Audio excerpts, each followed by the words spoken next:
নতুন ২০ টাকার নোটে মসজিদের স্থানে মন্দির ও বৌদ্ধবিহারের ছবি সংযোজন করায় কড়া প্রতিক্রিয়া জানিয়েছে হেফাজতে ইসলাম বাংলাদেশ।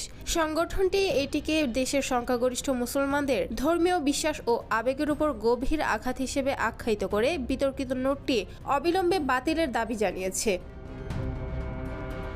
বুধবার গণমাধ্যমে পাঠানো এক বিবৃতিতে হেফাজতে ইসলামের আমির আল্লামা মহিবুল্লাহ বাবুনগরী ও মহাসচিব আল্লামা শাইখ সাজিদুর রহমান বলেন, সম্প্রতি ছাপানো নতুন ২০ টাকার নোটে ইসলামী স্থাপত্য বাদ দিয়ে হিন্দু মন্দির ও বৌদ্ধবিহার স্থাপন করে দেশের সংখ্যাগরিষ্ঠ মানুষের ধর্মীয় চেতনার সঙ্গে সাংঘর্ষিক বলে মনে করছেন। কোরআনের বিরুদ্ধে কটূক্তি করে, নবীর বিবিদের বিরুদ্ধে কটূক্তি করে, তাদের বিরুদ্ধে আন্দোলন করতে রাজি আছেন কিনা?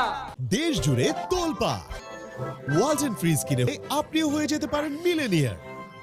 তারা বলেন, ৯২% মুসলমানের দেশে ইসলামী সংস্কৃতি ও বিশ্বাসকে উপেক্ষা করে এমন পদক্ষেপ জাতীয় ঐক্য বিনষ্টের পথ সুগম করে এবং এটি অনভিপ্রেত ও বিপজ্জনক। বিবৃতিতে পবিত্র ঈদুল আজহার শুভেচ্ছা জানিয়ে নেতৃদ্বয় বলেন, ঈদুল আজহা আত্মত্যাগ, ইখলাস এবং আল্লাহর সন্তুষ্টিকে সর্বোচ্চ স্থান দেওয়ার শিক্ষা দেয়। এই মহোৎসবের প্রাক্কালে বিতর্কিত নোট প্রকাশ অত্যন্ত দুঃখজনক। আল্লাহর হাবিবের মাঝে ব্যস্ত যাচ্ছে যার অন্তরের মধ্যে এক জর্রা বরাবর ফখর থাকে।